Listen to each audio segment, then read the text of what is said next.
Sing with me, how great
kanatong tanan.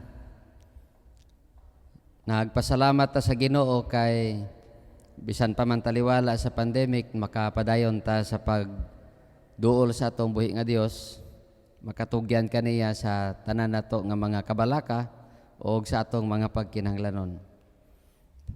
Sa atong pagpamalandong sa pulong sa Ginoo, bot nako nga basahon ang Colossians chapter 1 verses 9 to 12. Colossians 1, 9 to 12 dagingon, "For this reason, we also, since the day we heard it, do not cease to pray for you, and to ask that you may be filled with the knowledge of His will, in all wisdom and spiritual understanding, that you may walk worthy of the Lord, fully pleasing Him, being fruitful in every good work, and increasing in the knowledge of God, strengthened with all might, according to His glorious power, for all patience and long-suffering with joy, giving thanks to the Father, who has qualified us to be partakers of the inheritance of the saints in the light." Si Charles Finney, usa ka 19th century American evangelist, ingon siya, dunay panahon nga murag lisod iampo. Naay panahon nga murag di ta kabaloon sa atong litokon sa pagampo. Muna usay magudahon na pata unsay atong ampuan, no?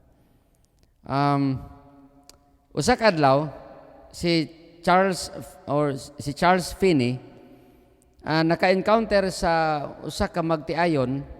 Ang asawa kalit lang nakuyapan og tungod sa kabalaka og murabag nataranta ang bana, nangita siya og kinsay makatabang nila og iyang nakitaan si Charles Finney.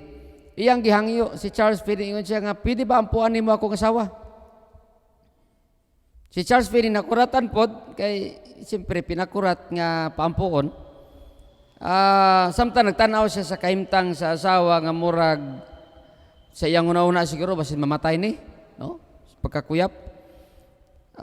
Naguna-una siya sa pagampo og sa diyang nagsugod siya sa pagampo, murag wa say pulong nga malitok. Samtang naa siya nagasugod sa pagampo, ang iyang una-una una-una sa mga pulong, unsaon ba nako pagampo kaning bayhanan ni? Ang magtiayon bisan Tinoo dili Kristohanon, pero nagtuo sa gahom sa pagampo.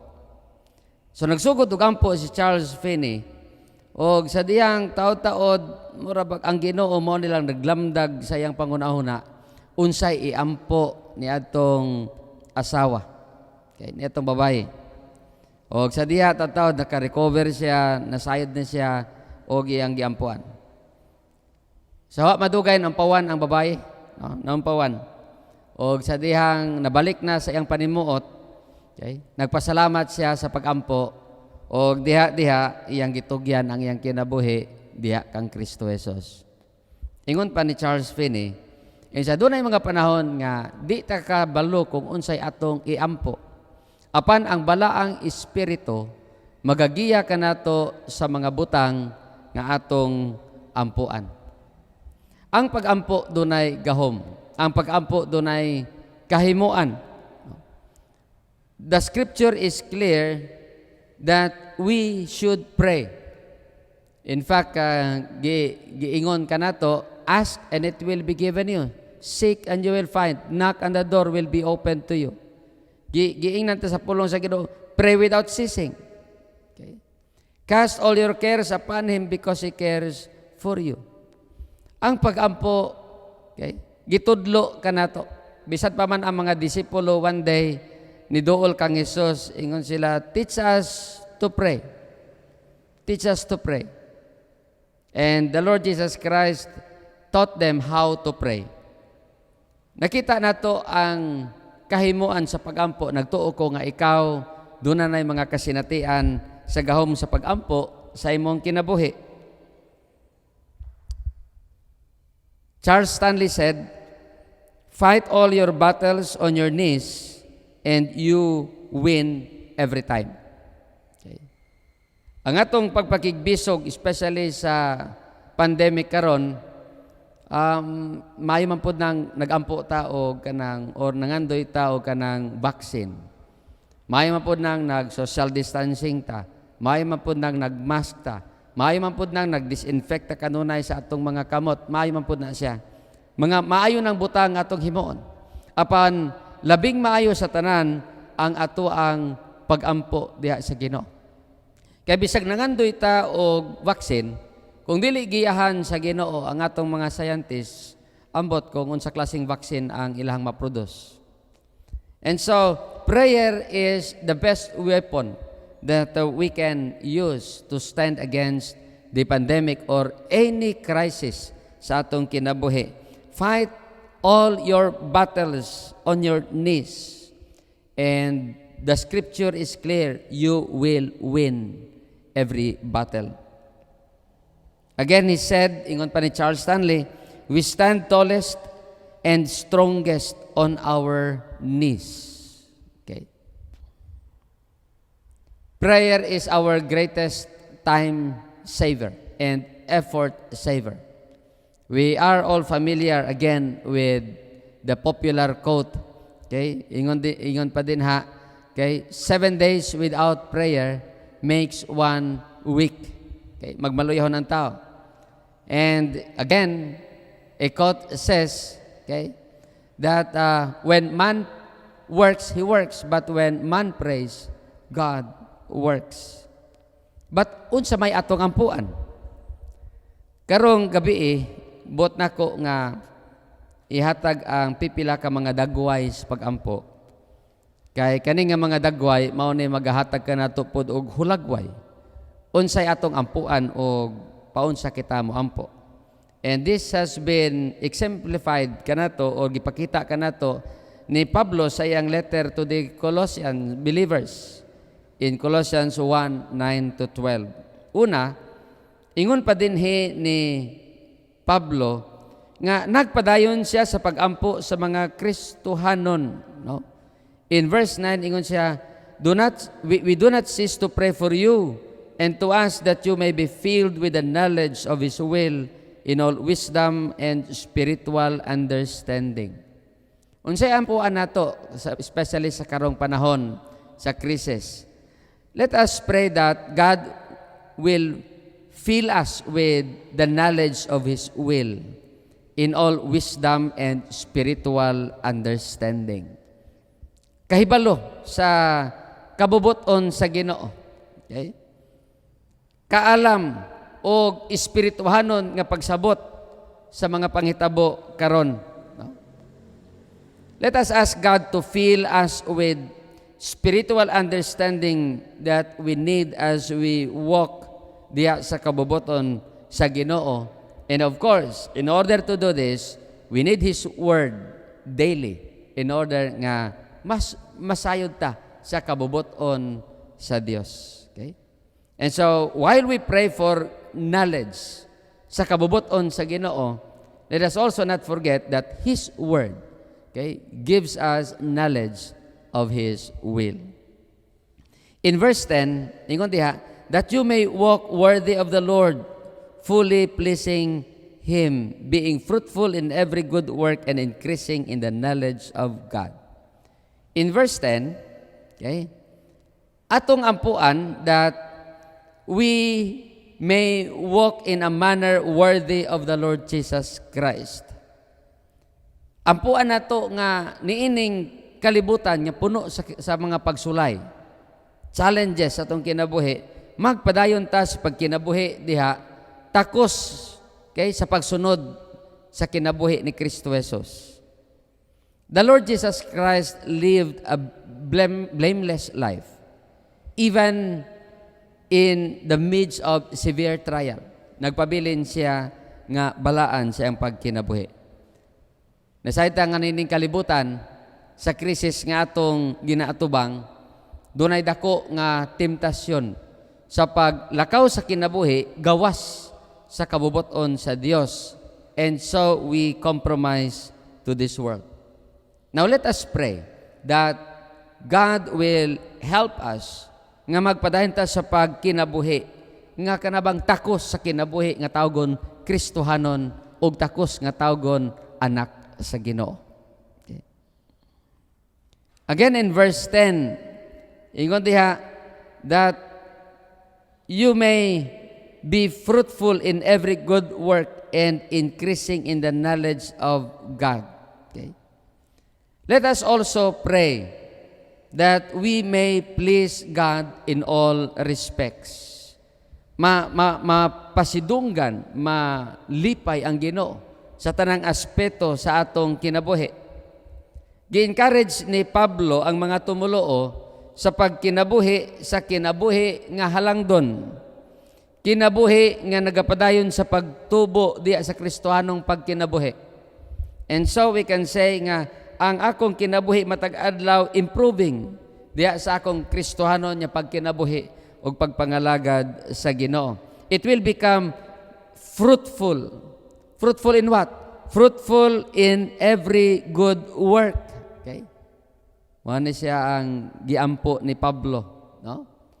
So, ato gid ampuan nga ang ato ang mga kanabang maayong binuhatan bilang Kristohanon magapadayon sa pag-increase, because in doing so we continue also to promote the grace, the glory, and the love of the Lord Jesus Christ. Paon sa mahibaluan sa kalibutan nga ang atong Ginoo mahigugmaon pinaagi sa atong mga binuhatan masabtan sa kalibutan nga ang Dios gugma. And so may we please God in all respects, in all aspects sa atong pagkinabuhi. Ikaapat, let us also pray nga we will always bear fruit in every good work. Okay? Not only nga, of course, ang atong mayong binuhatan maoy makahatag og himaya kalipay diha sa Ginoo. Okay? We bear fruit in every good work. Ang Galatians 5:22 okay, to 23 nag-ingon, but the fruit of the Spirit is love, joy, peace, patience, kindness, self-control. All of these are affecting sa atong kinaiya that results sa ato ang mga actions every day. And so, let us pray, as Paul also prayed, that every believer will bear fruit in every good work, displaying the fruit of the Spirit sa atong kinabuhi. May we also increase, okay, sa atong pagtubo pagyud diha sa kaalam sa Ginoo. Okay. May the Lord help us grow more in the knowledge of God. You know, we know God better. Okay? We know God more. Dili lang sa iyang pulong, but even through our experiences sa matag adlaw. Okay? Sa dihang doon natay mga pagkinahanglanon, mas mahibawan nato nga ang atong Ginoo is the great provider. When we are sick, we also experience paun sa ang Ginoo nagatiman sa iyang mga anak nga nagmaluyahon physically. And so we always say salamat sa Ginoo sa iyang sustaining grace. Salamat sa Ginoo sa iyang pag-ayo. Okay? When we are down emotionally, we feel more God's comfort diha kanato. And so no wonder why si James nagingon siya, count it all joy when you face various kinds of trials. Because it is there that you will experience more who God is sa imuhang kinabuhi. Nabitaw tay expression kanunay sa atong mga anak, okay?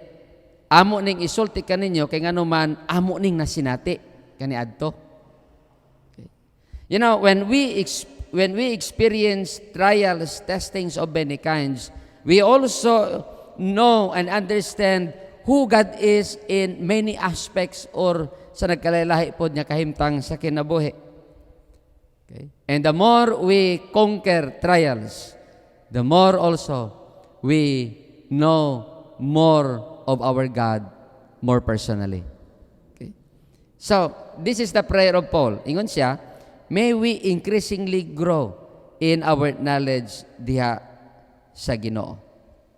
In verse 11, okay, ang ato pod nga ampuan, we will pray that we will be strengthened with all might according to His glorious power. May we be strengthened with all might according sa gahom sa Ginoo. And so atong pangayoon kanunay nga as we fight this battle, okay, sa COVID o sa uban pang nga mga krisis sa ato, siguro work-related ang uban or ang uban emotional, okay, atong iampo nga ato kaning madaog og lig-unon kita sa Ginoo pinaagi sa iyahang gahom. Let us ask God to strengthen us in order also to do His will for His glory, and God will do it for us. Ingon pa ganin ni James, kung nagkinahanglan tao kaalam unsaon, insya pangayo sa Ginoo. Kaya ang Ginoo di man po nabuyag kanato kung kita mangayo kaniya. Malipay ang Ginoo. In verse 12, may our lives express joyous thanks to the Father for His grace to us. Okay. Ingon pa ni Pablo diya, giving thanks to the Father who has qualified us to be partakers of the inheritance of the saints in the light. May it be nga sa tunga sa krisis or sa mga pagsulay sa kinabuhi, padayon nga ang atong kasing-kasing mapuno diha sa kalipay sa Ginoo. Paunsa pod mapuno ang atong kasing-kasing sa kalipay sa Dios?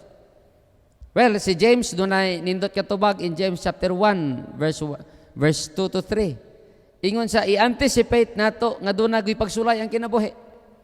Ingon siya, consider it pure joy whenever, okay, when you face various kinds of trials. When we face, both pasabot sigurado gyud nga dunay trials.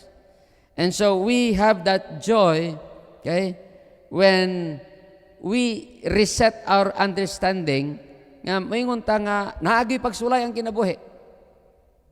And so makapangandam tadaan kay ato naman giila nga dunay pagsulay ang kinabuhi.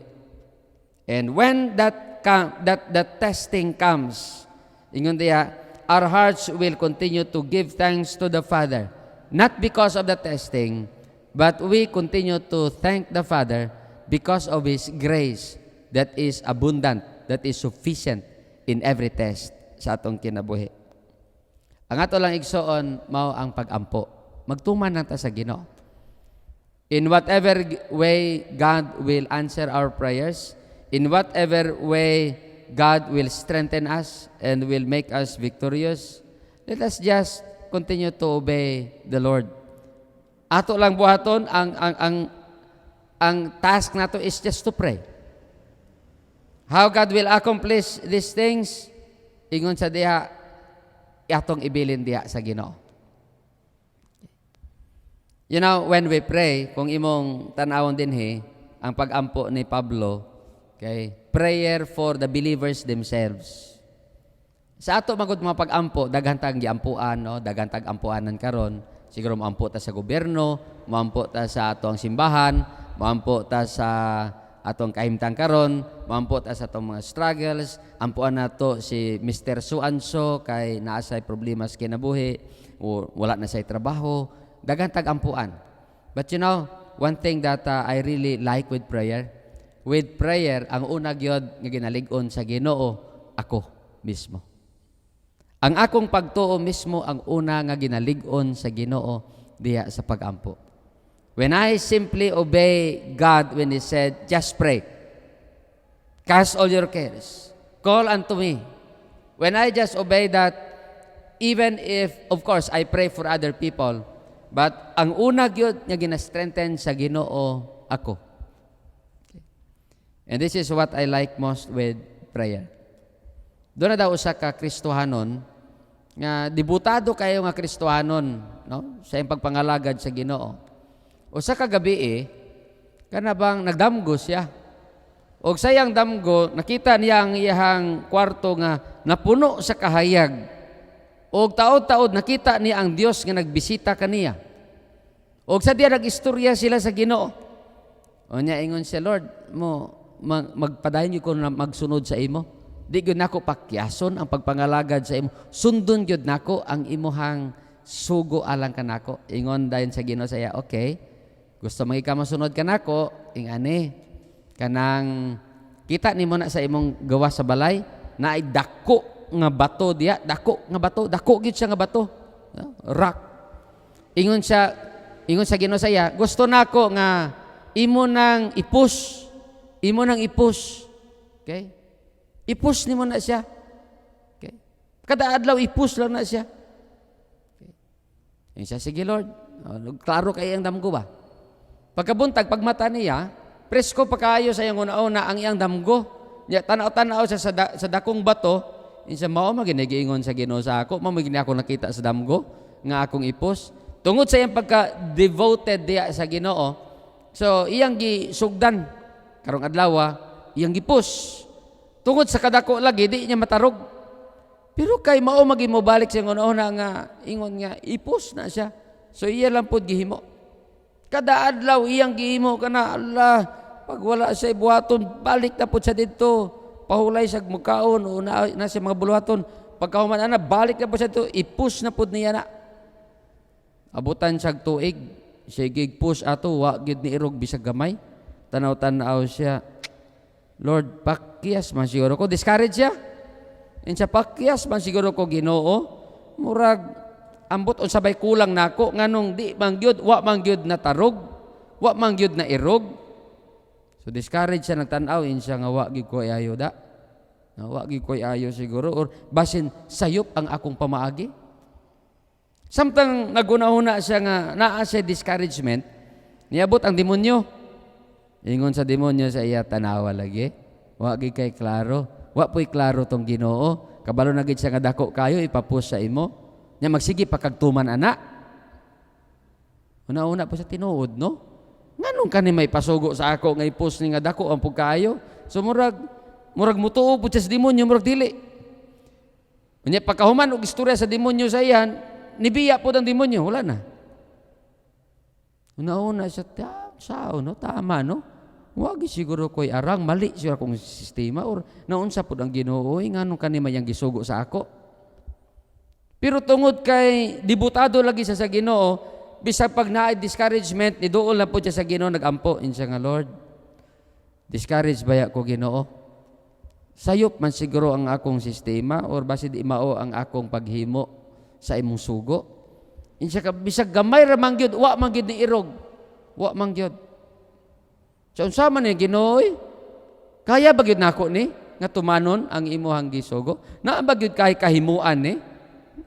Rabag ingan nangutana sa Ginoo. Samtang nangutana sa Ginoo, uy, ang Ginoo ni balik. Nakigistorya kaniya. Ingon siya, anak, ang akong giingon sa imo, ipus. Tulak lang. Wala man ko nag-expect nimo nga imo nang i-move og pila ka millimeter or centimeter or unsa diha. Ang ako lang sa mga ipus lang. Tinuod man gyud na siya nga wa gid ka nakapaliho ka na bisag gamay. Pero tanawa ra God, tanawa. Tanawa imong kaugalingon. Sa tanawa ang imong muscles, di ba? Di ba busok na kay imong muscle? Tanawa ng imong likod kay usay imong ipus. Gamito nimo sa pagpush imong likod, pero tanawa karon how strong you are.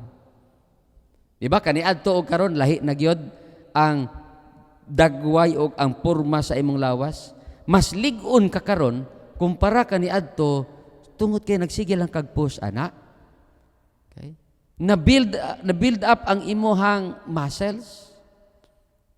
Tanaw-tanaw po siya, tama no? Tama no? Mas kusgan naman ko kaysa kaniadto. Grabe na dito yung exercise ba? No? Kuya ora di ay gisugo ra sa Ginoo ato to build him up. You know, when the Bible says pray, all we need to do is to obey God. Just trust Him. Okay? Kung wala man tayo makita dayon nga resulta, just obey God. And kung unsay himuon sa Ginoo, just trust Him. Because God will just do what is best for us. So on our part is to obey Him, and whenever we cannot understand, just trust Him. God says, pray. Pray that you will continue to grow. Sa ato makita diri sa Colossians, ang prayer ni Pablo is that sa atong growth personally actually.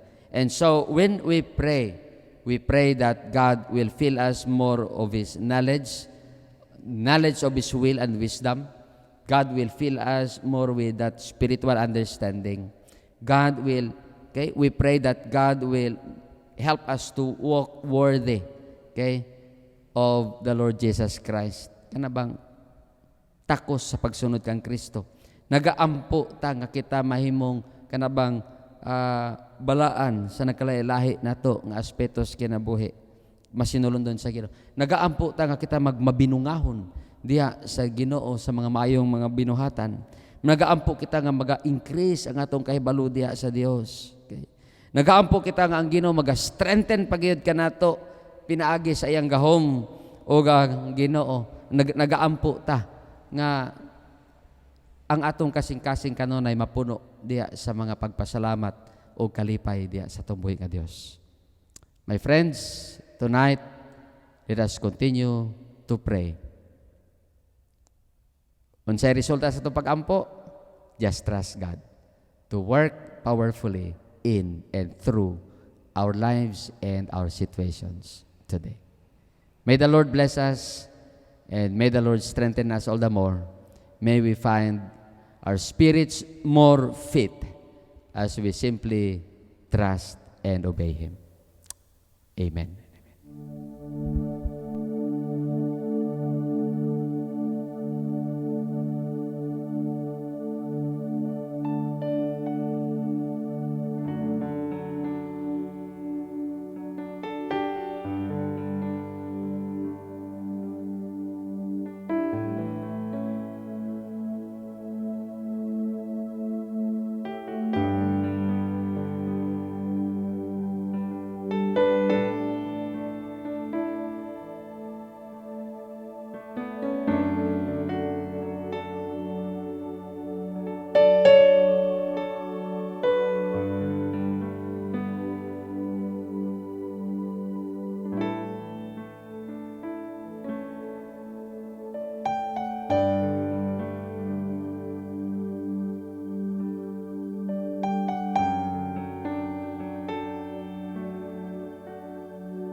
sa atong human sa atong prayer meeting karon, akong pagampo nga ang Ginoo magapadayon sa paglig-on sa atong pagtuo o magapadayon sa pag-inspire kanato sa atong padayon sad nga pagsalig o pagtuman sa atong buhi nga Dios. Magaampo ta. Amahan namo nga balaan, mapasalamaton kami kay sa gihapon o Dios, dunay gahom pinaagi kang Kristo Jesus nga nagatabang kanamo sa pag-atubang sa mga pagsulay sa kinabuhi. Salamat Ginoo tungod kay diha kanimo makapadayon kami sa pagsalig.